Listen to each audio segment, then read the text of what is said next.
తెలంగాణ ప్రభుత్వ సలహాదారు మాజీ మంత్రి షబ్బీర్ అలీ గారిని Bharat minorities rights protection forum ప్రతినిధి బృందం ఇవాళ కలవడం జరిగింది.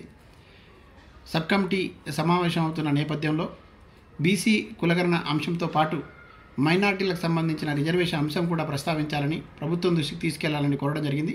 ముఖ్యంగా రానున్నటువంటి స్థానిక సంస్థల ఎన్నికల్లో మైనారిటీలకు 10% రిజర్వేషన్లు పకడ్బందీగా అమలు జరిగేటట్టు చూడాలని, వచ్చే శాసనసభ పార్లమెంట్ స్థానాల్లో కూడా 10% రిజర్వేషన్లు మైనార్టీలకు ఇవ్వాలనేటువంటి డిమాండ్తో ఇవాళ వినతి పత్రం ఇవ్వడం జరిగింది.